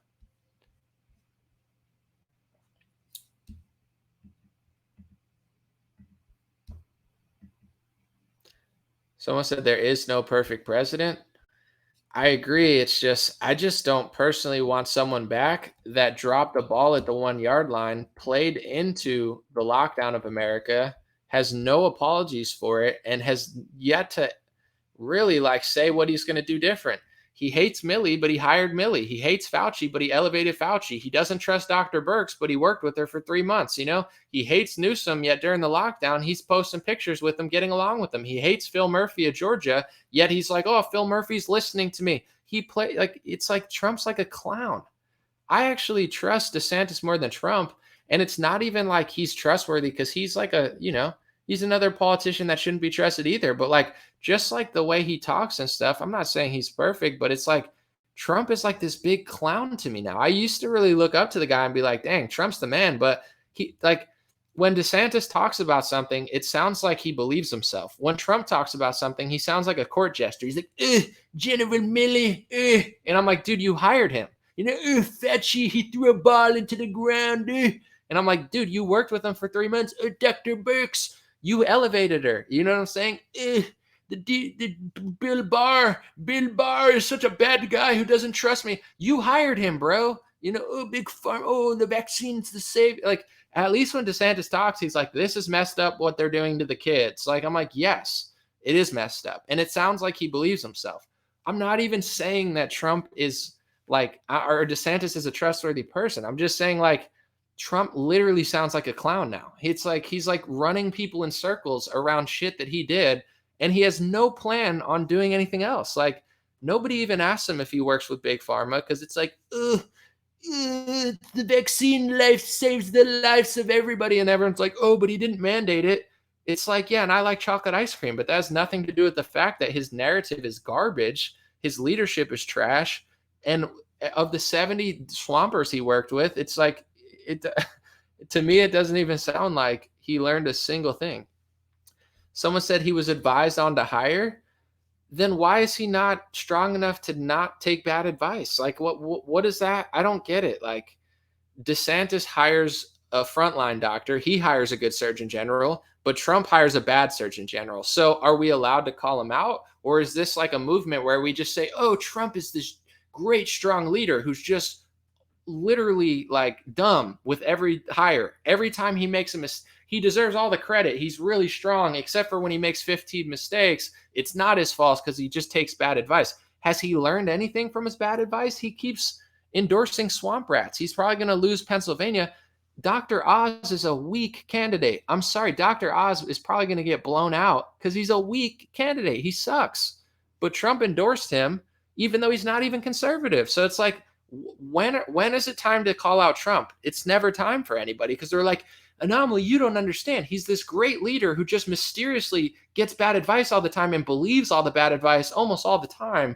So, okay, what if my live streams just started turning into garbage live streams and I had no information? And it's like, oh, Anomaly's great. He just takes bad advice and does bad things. Like, then stop watching me. If I'm so dumb that I'm taking bad advice constantly, then I'm part of the problem. I'm in control of my destiny. It's like, no, he's this great guy who just can't seem to get good advice. Why? Because he's easy to fool in many ways. Like, you just play into his ego and he'll hire anybody. Scaramucci, Fauci. It's like, he takes bad advice from who? Who's he taking advice from? I thought he was independent. No, it's like, I'm sure Mitt Romney takes bad advice too. And, I'm sure McCain takes bad advice and takes lobbying money too. But nobody makes excuses for John McCain and Mitt Romney. But for Trump, it's like a big excuse show. I don't hate the guy. I'm just like strategically trying to figure out what are people trying to accomplish. I'm trying to figure out like, what does the base want? Because during 2020, I'm trying to figure out what people are going for. They're like, just wait till November. I'm like, so and a lot of people that are like obsessed with the idea that Trump is this secret hero doing things that nobody could see. I'm like telling them, what about the millions of Trump supporters who are like losing their jobs right now because of the lockdown? This was in March, April, May. And you had people literally telling me like, oh, Anomaly, you don't get it. People are going to have to get sacrificed for the big picture. So I'm like, because you're playing Dungeons and Dragons, you're totally fine with millions of Trump voters getting screwed over because you think it's going to lead to pedophiles being arrested. It didn't, by the way, but you're willing to sacrifice millions of your own people for this pipe dream that's probably not even happening behind the scenes, and nothing's being done to these people. So this is like the type of mentality a lot of people have. Like, I'm willing to sacrifice millions of our own if it leads to where it's not leading, but I'm just going to lie to myself. I'm like, well, that's a bad strategy. And then it's like, let's not talk about this until after November, because this is like, he's going to change it after November. Okay. November goes to January. Let's not talk about it until January, because now we have a 3-month, election crisis. Okay. Then January comes along. It's like, oh, well, Mike Lindell's going to do something in August. So let's not talk about it till August. And, maybe he'll come back and there's a seat. It's like, they're just kicking the can down the road. It's probably all a show to get people to just wait for 2 years, and then all the damage is done. And then it's like, now, it's 2022, almost 2023. I feel like that's part of the game. I'm just trying to figure out what people's strategy is. And now you want it back. What's going to happen if he comes back? Like, oh, he's not Biden. Like, yeah, I would vote for Trump over Biden, but in the primaries, I would pray that there can at least be some competition. Get some competition. Competition's good. If I ever run for office, I don't want to, but it's like, competition's a good thing. It brings out the best in both sides. I pray Rand Paul runs again, and Rand Paul grills him and people actually pay attention, and he doesn't get, alphaed off the stage again, because Trump alphaed Rand Paul hardcore in 2016. So it's like, I'm trying to figure out what people want to do. I don't think people want to face reality. They just want to like play this game where Trump's their hero. And I've said this before, but I don't think it's coming from a position of strength. I hate to be rude or mean, but I think a lot of people don't want to be part of it. So they just want to play sideline fan, and Trump is their Tom Brady, or Trump is their, Patriots or Raiders. And it's like, don't talk about things that I don't want to hear, because I just want to play Dungeons and Dragons with Trump and he's my hero. And it's like, that's why our country's so lazy now. And I'm not trying to knock anybody, because we all have flaws, we all sin, but like, as a nation, you want to talk about being a better nation? Yeah, we need less crime, right? We need a wall. Like, I agree with a lot of stuff Trump says to be a better nation, but here's something Trump doesn't say. To be a better nation, we got to get off our asses too. Like, you know what I'm saying? We got to be strong. Look at pictures from World War II of every country, I'm not going to name names, but look at people were like men. You go to a beach, people like, nowadays people are like fat, addicted to pills. And I'm not trying to bully people. I'm just saying, like, if you want to be a great nation, people got to get their shit together, not just eat high fructose corn syrup and canola oil on the couch and watch Trump on Fox News and pretend like it's Dungeons and Dragons. Like, real nationalism means people got to get their shit together. So I say some stuff and it's like, no, I just want to close my eyes and pretend like Trump has a plan. He has no plan to do like 99% of things that are screwing over our country. He's working with Big Pharma. He's not fighting Big Pharma. He doesn't understand the Food Administration and how they're destroying it. He doesn't even care. And that's a huge root of why people are so unhealthy. So it's like 99% of problems are not going to be solved by Trump. It's not even his fault, but it's like nobody cares because people identify themselves like their whole life is like, I'm a Trump hater. I'm a liberal and I hate Trump. Like that's your personality. That's in your Tinder profile. You're a Trump hater. That's pathetic. Your whole, identity revolves around hating somebody. But then you go to the other side and it's like, I'm a Trump fan. I'm a Trump supporter. I'm a Trump worshiper. It's like, I believe he's going to do all these things and he's the greatest, except he just gets bad advice. And when he messes up, I'm going to close my eyes and pretend like it's this crazy thing he's doing. It's like, it's better than the left, but it's not going to work. We got to set an example. We have to get stronger, healthier, wiser, as a movement. This can't turn into the lick Trump's boot movement, but it is. I get it. It's not my movement. It's not my party. It's Trump's party. He loves mRNA vaccines. He works with big pharma lobbyists and nobody cares. They don't want to face that. So they just pretend like it's not happening. So he's not diving deep into why American food is so unhealthy and how we're being essentially poisoned. He's fine with it. He's like McDonald's. Yeah, America. It's like immoral capitalism. He doesn't care. He is, like he said, he's a businessman. I get Trump now. I used to think he was like me. I made a mistake. He's not specifically a super moral person. He's a businessman. He'll sell anything, he'll sell what he wants to sell. If he's selling mRNA vaccines, he's going to sell it like a car salesman. It's the greatest thing it's not the greatest thing ever made. It sucks, but according to him, it's great because he's a salesman. He's a businessman. He's selling you on big pharma because he's working for big pharma. Is that going to make America great again? Of course not. But people don't care. So it's like, he's not tapped into the food stuff, which is fine. Everybody can't do everything, but it's like, I'm not delusional. Like he's going to solve all these problems. Imagine if America, instead of banning you from going on a cruise, used their governmental power to ban fake foods that are illegal in Europe and Japan. There's a reason people are fatter in America. And it's not even just because you're eating stuff. Hamburgers aren't bad if you make them right. I love cheeseburgers. You know what I'm saying? But is your cheese real? Is your meat real? Is your bread real? Everything in America is fake. If you go to like a corner store, it's a disaster. The ingredients are a disaster. You could eat a lot of better foods and the whole country would be in better shape. Make America great again. Let's get healthy. But this is what I'm trying to talk about. I'm not blaming. It's not like it's Trump's fault, but you're either defending or you're hating. You're either this or you're that. And everybody's fighting. And it's like, none of these things are going to get solved, in my opinion. So that's me trying to break the matrix barrier of just like, we can't just define ourselves as like a Trump worshiper, a Trump hater, a Trump excuse maker. Like we got to break the matrix of like actual conversations. Cause this whole, you want to talk about health? Lockdowns were bipartisan. Big pharma socialism was bipartisan. All of this stuff in 2020 was bipartisan. Christie Noem, Governor Kemp, these are two rare people that actually put up somewhat of a fight. That's it. You know what I'm saying? Everybody else was like in on it for at least over a month. But nobody's talking about what I'm talking about. A lockdown doesn't make you healthier. It makes you fatter and more depressed and poorer. And both parties were in on it.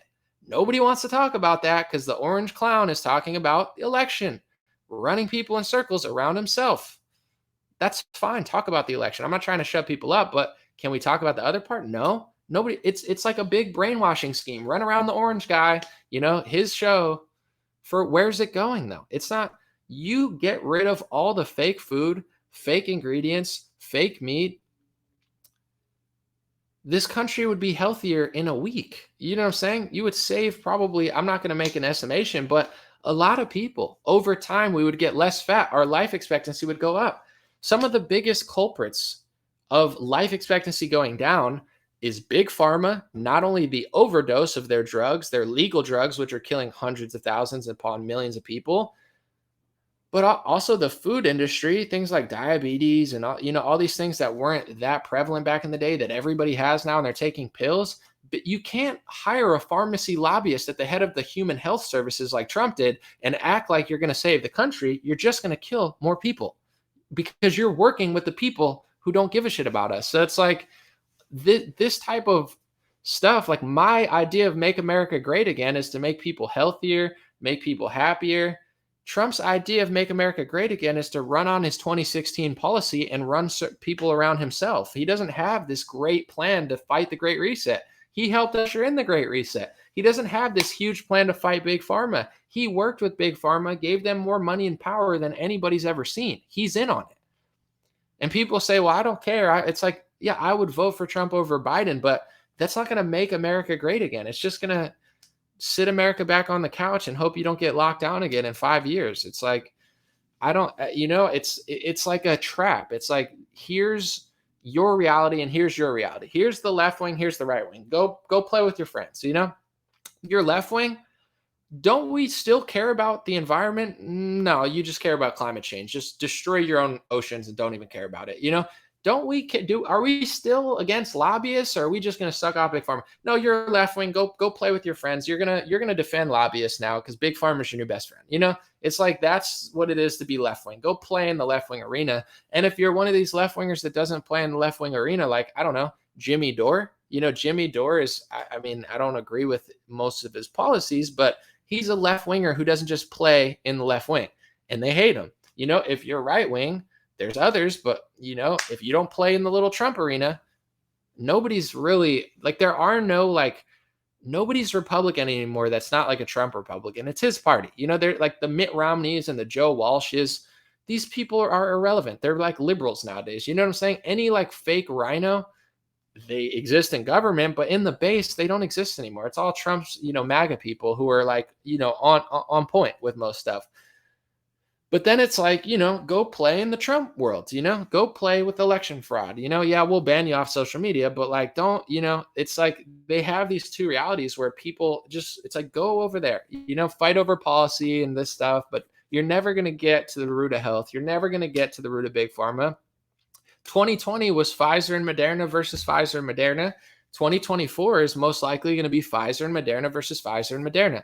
It's not to say they're exactly the same, the candidates, but there's certain things in the Food Administration, the drugs, all this stuff that neither party is going to touch. They're not looking, Trump's not looking to inspire people to get healthier and get on their stuff. He's inspiring people to like him. It's like, just run circles around me. I'm the guy, I'm better than, like, I get it. He's the president. He needs to win an election. I'm not saying he can't talk about himself, but it's like, his vision is not like, he doesn't have a vision. His vision is 2016. It made sense then. Now with this new world of climate emergencies and lockdowns, he's better on most of the things. That's why I'd still vote for him over Biden. But as far as like a real vision, people got to get a vision, and that's what changes their vision sometimes. Trump came in and said what a lot of people liked, and then he won. I would say DeSantis went from here to here. How did DeSantis go from basically a nobody who, Trump helped win to like almost, if not more popular than Trump? How did that happen? It's not because DeSantis just followed the narrative of Trump. If DeSantis just followed Trump's narrative, he'd still be down here and whatever. DeSantis, I'm not telling you that he's perfect, but he created his own narrative, or at least he started echoing the narrative of the people. Lockdowns are now crazy. Mandates are crazy. Freedom is essential. Trump did not join him. DeSantis's rhetoric over the last year and a half has been 20 times better than Trump's. Everybody knows it. There's no chance of catching Trump unless Trump stubs his own toe. Trump did this to himself. He had me, he had everybody, and he blew it. So now he's neck and neck with DeSantis. It's not because DeSantis just repeated what everyone else is saying. He created his own narrative and he had his own vision for what it looked like. That's all I'm doing with my platform. I get it's not going to be popular all the time, but my vision is not Trump's vision anymore. It was for a while. Trump sold me on, no, he's making sense. He's going to do this. And then I realized, oh, he's just selling it. Like, oh, Alabama, I'm just like you. Yeah. But like when push came to shove, he kept doing other things. I'm like, oh. And then I'm like starting to learn about core level stuff. And I'm like, oh, he doesn't really care about this stuff. So it's all gravy. But, I'm not trying to just fall into the trap of just running circles around the narrative that's given to us by him, because I don't think he has a vision for the future. AI is another thing. Like Elon Musk is obviously like a massive name, but when it comes to like AI, Elon Musk is the only one who's talking about AI for like 10 years, 20 years. He's been talking about artificial intelligence, like technology rapidly increasing. You never hear any politicians talking about this stuff, right? I think they're too old to even know anything about it, but it's like, it is a thing. If China gets better technology than we get, or, Facebook gets like AI that's so smart that like they take over, these are things that like, it's just another thing. Like no one talks about the food. Nobody really talks about like drugs killing people. They only like, let's lower the price of insulin. I sold the vaccine. Cool. But they're not talking about the drug. I mean, I guess Trump talked about opioids a little bit, which was great. And he did actually, highlight that, which was good. But it's like, there's certain topics that it's like, it's not in the sphere of where they get people to talk. Like, go follow AOC, go follow Trump. And, it's easy to fall into that because all of social media kind of echoes the same thing every day. It's a story, and then we follow the story and we follow the narrative. But I just try to crack it open sometimes because I'm like, if we just only defend Trump or, attack or whatever you want to say, the other side, you almost just fall into this little game where it's like, okay, what aren't they talking about? Someone said Tom McDonald for president. I don't think he wants to run. Someone said MK Ultra, maybe. Someone said healthcare is a scam, nothing to do with wellness. Well, look at Canada. They have universal healthcare for everybody, but you can't travel in Canada without a vaccine, and you can't enter Canada without a vaccine. So, yeah, they have healthcare. You can go get stitched up for free, but it's not free because if you live in Canada, you're not only paying for it yourself, but you're paying for people who come there out of your taxes. And also, you're not free anymore. Like they're not curious to see why you're obese. They're just throwing pills in your mouth as fast as they can and telling you that you're not allowed to travel if you don't get a synthetic mRNA injection that they have no liability for. So it's like, that's what government healthcare is. It's like big pharma owns the health industry. In America, quite literally, Donald Trump put a pharmacy executive and lobbyist at the head of the health industry. They're not only metaphorically run the health industry, Donald Trump let them literally run it. So if you think Donald Trump let a pharmacy executive and a lobbyist run the entire health industry for 4 years to prevent you from a lockdown, now that's how you get into a lockdown. That's how you get into a situation where there's now mandates. You can't put someone that is that compromised by pharma at the head of it. But in Canada, they're not fighting pharma either. You get what I'm saying? It's like, that's not healthcare for sure, but this is what I'm trying to get through to people. I could dunk on Trudeau all the time. I think he's a straight up scum. I think he's the worst. I could dunk on Joe Biden because I think he's garbage. But the reason I keep saying what people don't want me to say is I just find it fascinating because it's like, if I'm the New York Yankees and I'm playing the Boston Red Sox, if the Boston Red Sox are bad, I think they're bad. Joe Biden's bad. Justin Trudeau's bad. I get it. Everyone agrees on that on our side. But what if our own team was working against us? What if our coach wanted us to lose? What if our players were purposely making mistakes so we lost? That's why I keep harping on this stuff. Biden's bad. Trudeau's bad. Canada is not our system. But what's crazier to me is our opposition leader is also in on it. But nobody wants, it's like, don't say it. It's like, he's better. It's like, he's better until he's not. He's better until, 3 great years in a lockdown. Okay. Was that random? Or did he help usher all that in with his policy and, hire the bad advice that he gets from everybody? That's the story. The story is not that your enemy's your enemy. The story is that your idol and the front runner for the next election, who's the opposition leader, is literally in on it when it comes to big pharma. That's the big story that nobody wants to talk. I'm sorry I got upset and annoyed because, yeah, obviously I'm a human being and, getting delayed and stuff. I'm a little upset, miscommunication. I'm upset. But what really annoys me the most is like, I want to spread this message to the entire party because no one else is really mentioning this stuff besides RFK, and he's not even a Republican. It's like, I want people to hear this because we're not going anywhere until people get this stuff. And it's like, I want to get this message out there because it's not to hate on the guy. It's like, we have 2 years to figure this stuff out. If we don't figure this out by 2024 and you let that guy into office again without any sort of, scrutiny and challenging from his own party, what's the point?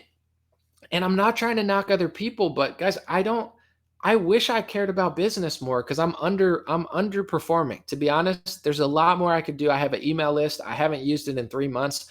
There's a lot more I could do, money I can make, things I could sell. I honestly, it's my own fault in some ways. I'm just, I dropped the ball on that, but it's because this is what I care about.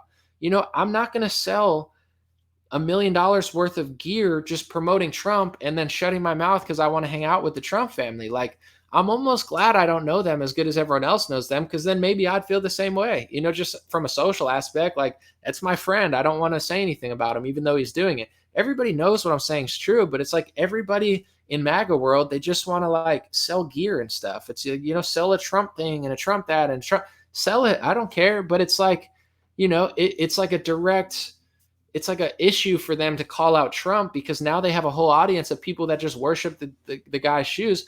But in a way, actually, they don't, though. The base is smart. The MAGA base is not dumb. They're smart people. So you start to see them getting ratioed on their own pages. They're like, DeSantis is better. We don't want Trump anymore. Like, it's a big debate even in Trump world where it's almost like the influencers have been bought out. And I'm not saying they're like completely sold out. It's more of like a social thing. You get what I'm saying? It's a social thing because if Trump's the big speaker and Trump does this and he invites you to Mar-a-Lago and he endorses you, you're not going to bite the hand that feeds you. So people are trying to figure it out and they're like, yeah, I don't want to break that story on Trump. It's true and we are going nowhere and he is kind of controlled opposition, but I don't want to talk about it because it's not convenient for what I'm doing to really crank, that's going to lose me a lot of money and a lot of friends. I don't care. You get what I'm saying? I can't do it. I don't have the off switch. People say, don't talk about that. I don't have an off switch. I told you how I feel. I'm not a dick about it. I'm not blaming this. I'm like, that's just how I feel. But you got to understand it comes at a cost, I'm borderline, thank God, but I'm borderline almost banned from one of the biggest events in the country because I'm telling people to boo Ted Cruz. I get it. Business-wise, I get it, but I'm not telling people to boo Ted Cruz because I'm some sort of rebel rouser who wants to like screw over people. No, I want Ted Cruz to get booed because I think he sucks. And I think him sending money to Zelensky and him doing mask segregation needs to be called out. This is not like, I know why other people don't do it. The base is ready for somebody like DeSantis. They love him because he's just providing something different than Trump right now. But it's like they're waiting for all these influencers to do something, but nobody wants to do anything. I get it though. I'm not even being a hater and being like, oh, they're so terrible. Business is business. It's like it's not smart in some ways to do certain things. If you have a great relationship with the Trump family, and they all follow you and they hang out with you, it's not a good, it might not be a good social idea to like tell people that Trump is kind of in on the big pharma thing because he is. But this is my thought outside of like business, whatever.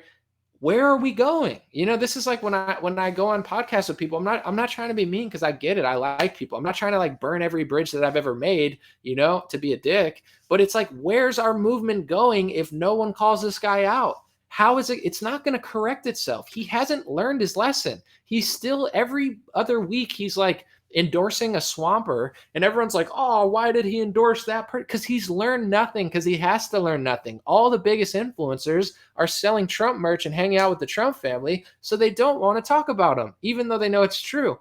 That's like me sounding the alarm. I don't need anything. I'm fine. God is great. Life is good. I'm just like, where's our movement going? I consider myself part of the movement. Yeah, I'm not a guy that's going to put on a hat and just do it the same thing as everyone else. I'm my own thing. But at the same time, it's not like I hate MAGA or conservatives. Like, no, I'm part of the movement, like directly, indirectly. I go to these events. People know me. They like me. You know what I'm saying? I get booked for certain places. I'm not doing it out of hate. I'm like, where are we going? If I'm going to be a part of this movement, I'm not going where you guys are going. If you're just going to follow the guy who got us into this mess and act like it never happened, like, and everybody knows it. It's just like, and some people are starting to talk out about it. There's a lot of people that just needed to hear it. It's like sometimes what happens too, I think a lot of people forget who they are and what got them there. And it can happen to you. You do the same thing for 2-3 years. It doesn't matter if it's politics. Sometimes it just becomes a business. Even for me, it's like, now it also is my business and my profession. So sometimes you get lost in the sauce. Like I'm not trying to hate on people, but there's a lot of people that they're just going through the motions. So it's like they're going to Fox, they're going to this event. And what they don't realize is they're creating their own echo chamber, right? It's like we all can do it. It's not like, it's just like you're surrounded by people who agree with you and you just fight the left. So sometimes I talk to people, and even like when I've filmed, I don't know what it's called, not a trailer, but what's it called? A pilot. I'm not going to say they almost like 5 times almost gave me a show or almost gave me this. They didn't. It's okay. Maybe it just didn't work out. But it's like I filmed a pilot for a certain news company and there were like 5 conservatives there, right? And it went well. It was cool because you're not supposed to agree. It's like Fox 5. You're supposed to disagree and argue. It's like that's part of the show. But anyway, it's like I was listening to certain people talk and I realized, like, no disrespect, but it's like they're going through the motions. They don't know. It's just like they're saying things that are just to say them. It's like a talking point. Like, I'm a Republican and this is what Republicans say. There's no soul to it. There's no intelligence to it. So I started questioning things. And like when I started questioning people respectfully, obviously I wasn't being a dick about it. They're just like, oh yeah. Like they don't even argue with me because I'm not like a mean person and I'm not irrational. Like if I'm questioning you, there's a reason I'm questioning it. And like literally I saw someone be like, oh yeah, like they're just like, this is what Republicans say and I'm just going to yell it. And I'm like, have you ever thought about this? And they're like, oh yeah, that does make sense. Yeah, you're right. It's like, it's not like everyone's doing it purposely. They just get into the motions of just being a Republican. I'm the Republican who just disagrees with the left. I'm furious at Joe Biden. And they just turn into like a human pull string doll, and they don't even know they're doing it, or they do know they're doing it because it's like, that's where the money is. That's where the group is. And people create their own echo chamber sometimes, more so, I think, in the influencer world, because it's like, you just start getting booked for places and do it. And people who watch television can do it too. I'm not saying it's only people at the top, but like it's way more prevalent, I find, in the world of people doing stuff, because that's like, it's a good life. I'm not going to lie. It's like, it's nice to travel places and speak and meet people and make money on the internet.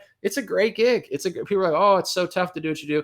It's not easy. I don't think I'm like worthless, but it's like, it's definitely not a top 100 hard job. Like, working in the deep sea catching fish when it's like, it's in a storm, that's hard. Like doing high level, like, coal mining, that's hard. It's not that hard. What I do and what people do, like, yeah, you're taking a risk socially and politically, and in some cases you're taking other risks, but it's not that bad. Like people always say, oh man, it's not that bad. I've done things that are way harder to do over the course of time. So people get just comfortable, and I think I had a revelation this year because I felt like even though I was still doing good reporting, I was getting through the motion of like, I'm like, what helped me get here was like, I was hungry, I was ambitious, I was creative. And I like, sometimes when things work, if it's not broke, don't fix it. But I needed a little spark just in my own life because it's like, I'm doing good, but I'm just coasting. I want to do better. You know what I'm saying? I can't just be stagnant and get stale. So I kind of had my own revelation this year where I'm like, I gotta switch it up. Like, I don't want to ruin what I'm doing, but I can't just turn into like the same thing over and over. So that's, I think, what's going on at the high levels is there's a lot of money in just being agreeable. There's a lot of fame in just fighting the left. And there's a lot of echo chamber when you get to certain places and people like myself aren't allowed in, or like, I'm not trying to start drama. I apologize. I'm just so transparent because I don't know any other way to be at this point. I've like lived online for freaking 4 years now. But, I was very close to getting banned from an event because I was telling people to boo Ted Cruz. I get it. If I run a business or whatever, it's like, yo, this guy is going to start shit at our event. I get it. But I'm like, at the same time, I'm like, shit, luckily they came to their senses and we figured it out and I'm going to go. But overall, I'm like, damn, like, that's what happens when you go too far. It's like you might not even be allowed to go there. Some places, sometimes it might be easier to be a left-wing journalist than it is to be a dissident right-winger. And I'm not a dissident right-winger like Joe Walsh, that phony. He's like, oh, I'm a real Republican. I'm just like, or Liz Cheney. It's like, yeah, they're fake. They deserve no respect. Like they're jokes. That's not who I am. I'm not coming with this like, oh, I'm really a left winger being right. No, I'm being like more liberty based than the right wing. And it's like, whoa, whoa, whoa, don't, calm down. I'm like, this is why the echo chamber is so stale, because anybody who thinks like me is almost like banned from the discussion. It's like, I was super pumped about Tim for that reason too. I know Tim doesn't give a shit about that. He does his own thing. So I'm like, they've been blocking a lot of paths for me, or I'm like, oh, finally I know Tim won't care if I say this stuff. I'm like, I get to say what people haven't heard to a mass audience, and then it's like, okay, unfortunate weather circumstance took that out. But yeah, I was a little bummed, I was like, darn, that was the number one thing I wanted to tell people about the pharmacy lobbying stuff, not to hate on Trump, not to get Biden elected or Democrats elected, to enter the discussion of the echo chamber so we can actually, get something done. Tim made a great point. I don't usually watch, but I started watching to kind of just see how a show went before I was going to go. And Tim made a great point about Trump broke a story about, he didn't say he was going to run, but he pretty much said he was going to run. And Tim said Trump broke that story to New York Magazine. What? I don't even answer these publications if they were to ever hit me up. Trump is breaking one of the biggest stories of the year for his own self to a magazine that hates him. And the whole article is a smear article. Tim Pool made a great point. He's like, why are you breaking that story and getting millions of clicks and revenue to a news source that hates you? Why not break it on my podcast? Not me. I'm saying Tim was like mine or someone else, Daily Wire. He said Steven Crowder. It's like literally anybody would make more sense than breaking this massive story. Give it to Dan Bongino. Give it to Tucker Carlson. Anybody. Give it to, I don't know, who else? Like literally anyone but the New York Magazine. I would respect it if he gave it to like anyone. Daily Caller. I don't know. Breitbart. Anybody. The Hodge twins. Like give somebody that's Candace Owens. Give someone said, come on, dude, all publicity is good publicity. But what I'm saying is Trump can't help what they write about him. But when he has this massive story that's going to get millions of clicks, why not give the revenue and the clicks to somebody who likes you versus to someone who hates you? Right? Or no? Is it, to me, it's just like, even with all the media stuff, Obama goes on so many podcasts. Like Obama, I see him doing like so many even smaller accounts. Like he's really good at tapping into the market of people who like him. In my opinion, it's like Trump should be doing interviews with everybody. I don't even care if it's not me, but it's like he does it with Dan Bongino. Do it with the Hodge twins. Do it with DC Drano. You know what I'm saying? Trump should be on all of these things. These are massive outlets where it's like he's doing an interview with CBS. He'll do an interview with Fox News. He hates Fox News now, but he'll keep going there. It's like, I'm not telling him to stop going, but start building. I mean, Truth Social was a step forward, building his own, but start giving some, boost to the people who promote you instead of New York Magazine. That's the point that Tim Pool was making. And I was like, but that's what I'm talking about with Trump being like a circus clown. I feel like for someone that's so smart, he's also so goofy. It's like he keeps feeding the beast that hates him. He hires people that hate him. He works with people who hate him. He elevates people who hate him. He helps the media who hates him. And then when he has an opportunity to give a massive boost to like an indie or a right-wing powerhouse, he gives the story to New York Magazine, who perhaps hates him more than anybody. It's like, to me, either he like, I don't know. I have a hard time feeling that it's just like not on purpose. I could be wrong. That's just how I feel. My intuition is telling me like, it's just a big show at this point. Like, even listening to him in 2017, maybe, you could say what you want, but like when I listened to him in 2017, I was like, damn, I'm connecting to that. When I listened to him in 2018, I'm like, damn, I'm connecting to what he's saying. Even in 2020, but even during COVID, for many times, I was connecting to what he's saying. Now I give his rally a chance, and he just doesn't sound the same to me. Maybe it's me, but I'm like, he just sounds like a clown to me now. Like he's like, ugh, I can't say the word vaccine because my supporters are going to get mad, but I did it. I'm so proud of the word I can't say. And I'm like, now he gets booed when he says vaccine, so he still keeps bragging about it. He's completely tone deaf. Has he corrected himself? No, he just doesn't say the word vaccine now and says the same thing he does what I say instead of saying, the horse dewormer medication. He just says it instead of saying the word. That's my way of talking about something without getting flagged or commenting on it without an AI algorithm. So now he just literally brags about the vaccine without saying the word vaccine, and people don't boo him anymore. He hasn't learned a thing. I'm not trying to be a dick. I'm just like, I'm aware, like, I don't have that much influence or power. Facebook has really stripped a lot of it, but at the same time, I get it back in other ways. It's all good. Instagram's popping now and TikTok, but it's like, I can't act like I'm going in the same direction as this guy. So if you're going to follow that guy and you don't want to question him, I can't go that path. I'm going to have to be annoying. I'm going to have to get on people's nerves because I can't walk in that direction with that guy without at least calling it out. Because I don't think, I pretty much know, I'm not going to say anything's absolute, but he hasn't learned anything. He doesn't care. He doesn't have to. He doesn't have to learn. It's like if you're playing terrible, but you're still going to get the max contract. It's like, yeah, whatever, I'll still get it. There is no accountability on the right. It's just like, shh. Well, he'll fix it on his own. Like, no, he won't. All right. Someone said, go with the flow, my bodacious bro. I like that, Jay. Appreciate it. That's kind of vibey. All right. I'm going to end this live stream. Appreciate it. This is going to go on the podcast, Dream Rare Podcast. Let me see. Someone said, how hard is it to unlock the door and let you in, especially if you were a guest? I've said my piece about it. I'm probably never going to talk about it again. God bless Tim Pool. God bless his show. I wish them great success. It's all love. I don't want people to hit them up or do anything. I'll handle it on my own. It's all gravy, but I don't know. Maybe I shouldn't have not. I probably might have been smarter, but I just went with how I feel. I told you how I felt in the most respectful, honest way I could and self-aware way I could. That's what it is. No hard feelings, no hate.